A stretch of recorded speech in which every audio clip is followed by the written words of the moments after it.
A'udzubillahi minasyaitonirrajim. Aku berlindung pada Allah dari godaan syaitan yang terkutuk. Bismillahirrahmanirrahim. Dengan nama Allah yang Maha Pengasih lagi Maha Penyayang. Surah An-Naml surah ke-27 ayat dari 23 sampai 35. Melanjutkan kisah Nabi Sulaiman alaihissalam.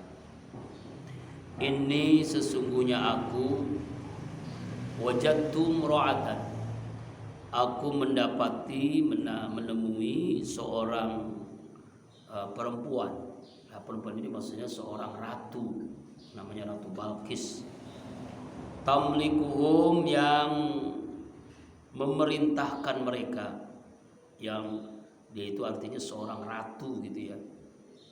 Wa utiyat, dan dia diberikan karunia, dianugerahkan min kulli syai'in, dari segala sesuatu. Walaha, dan dia ratu ini, Ratu Balqis ini, arsun azim, memiliki singgasana yang agung, yang besar. Ini melanjutkan kisah Nabi Sulaiman ketika mengumpulkan seluruh pasukannya dari berbagai makhluk, baik itu manusia, jin, binatang. Tapi ada satu binatang ya, sejenis binatang yang tidak ketika diinspeksi pasukan itu, yaitu burung hudhud ya, burung yang memiliki kelebihan ya sejenis burung, tapi ini memiliki kelebihannya dia bisa melalang buana ke sebuah tempat dan bisa melihat. Makanya karena itulah Nabi Sulaiman di ayat 22 sebelum ke ayat yang kita baca hari ini marah besar. Bahkan beliau mengatakan la'azibanna wa'azaban syadidan. Kalau aku menemukan burung ini karena enggak ada, nanti akan aku siksa ya dengan siksaan yang berat. Au la'azbahanna, atau aku sembelih, disiksa atau disembelih. Atau ya layatian bisultan mubin, ya dia memberikan alasan yang jelas kenapa dia nggak ada, ketika diperiksa oleh Nabi Sulaiman alaihissalam. Pamakasa, lalu burung itu datang ya setelah Nabi Sulaiman mengatakan itu, lalu dia menjelaskan alasannya. Ya, mengatakan wajibtuka min saba'in binabin yaqin. Aku datang kepadamu, hai Sulaiman, hai raja, hai Nabi Allah, dari negeri Saba dengan berita yang sangat yakin, yang benar. Dia menjelaskan apa beritanya. Nah, ini ayat kita baca nih. Inni wajadtu mura'atan, saya menemukan seorang ratu, seorang raja, tapi rajanya aneh, seorang perempuan. Ya, tamlikuhum, yang memiliki, yang memerintahkan mereka itu, maksudnya memerintahkan rakyatnya. Wa utiyat min kulli syai'in walaha arsyun azim, dia itu diberikan karunia, anugerah oleh Allah, kerajaan yang besar, sehingga sananya sangat azim. Ya, siapa ini?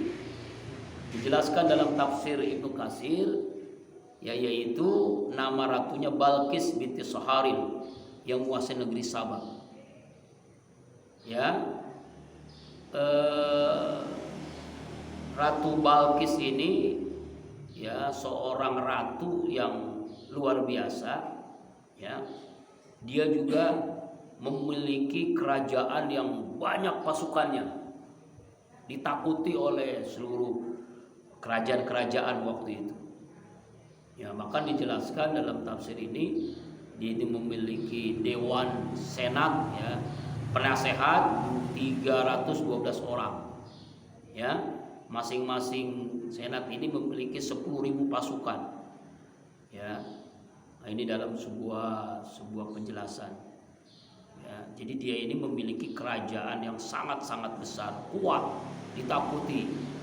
Bahkan singgasananya ini sangat besar, dihiasi dengan berbagai macam permata, emas, berlian. Ya, singgasananya siapa namanya Ratu Balkis ini dari batu yakut, panjang 80 hasta, lebar 40 hasta, terbuat dari emas. Ya, yang melayaninya adalah 600 orang wanita khusus melayani Ratu Balkis ini. Ya, kokoh bangunannya tinggi, 360 jendela di sebelah timurnya, di sebelah baratnya juga begitu. Ya, istananya luar biasa besarnya. Tapi anehnya, bangunan istananya itu dibangun agar setiap hari itu matahari masuk dari, jadi banyak jendelanya. Kerajaan memiliki banyak jendela supaya matahari masuk ke dalam itu. Kenapa dia supaya matahari masuk itu? Karena dia bersujud kepada matahari. Nah, ini ya, dia ratu yang hebat, kerajaan besar, tapi yang disembah adalah matahari. Wajadtuha wa qaumaha yasjuduna lil syamsi, kata Burgununi kepada Nabi Sulaiman.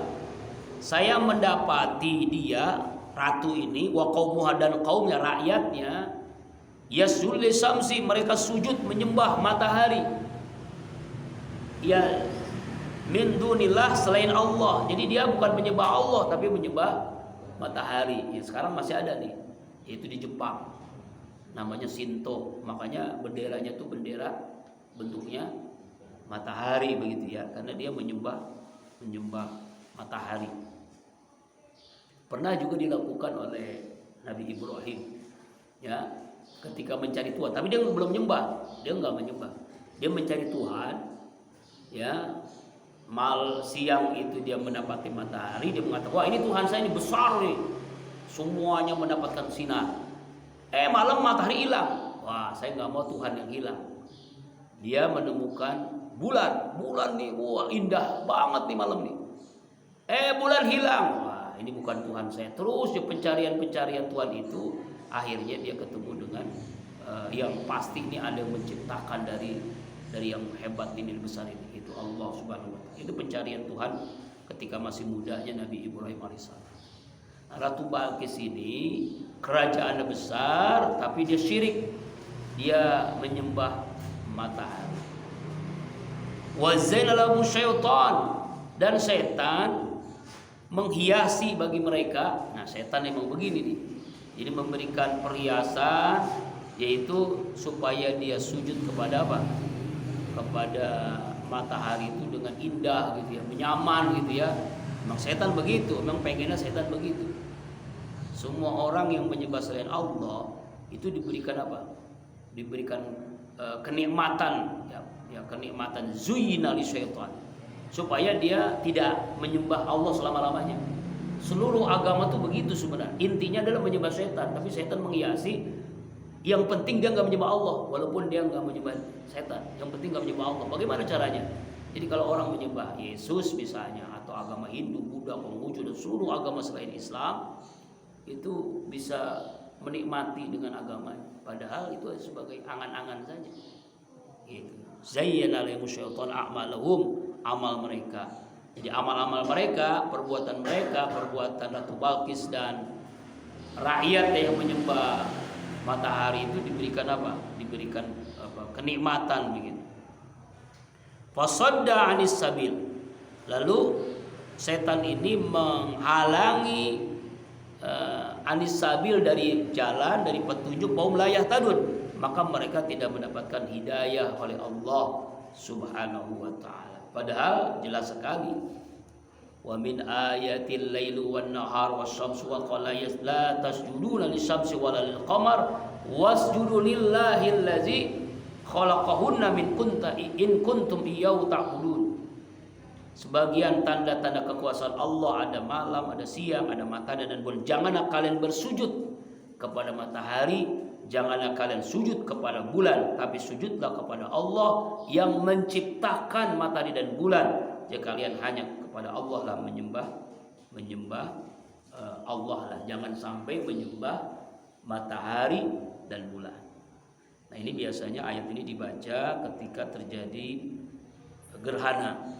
Ya, gerhana bulan, gerhana matahari, khotib itu ya ketika membaca khutbah gerhana, dia membaca ayat ini. Ya, jangan sampai menyembah matahari dan bulan. Kenapa? Karena matahari dan bulan itu adalah ciptaan Allah, tanda-tanda kekuasaan Allah yang menciptakan Allah Subhanahu wa taala. Jangan yang diciptakan oleh Allah yang disembah.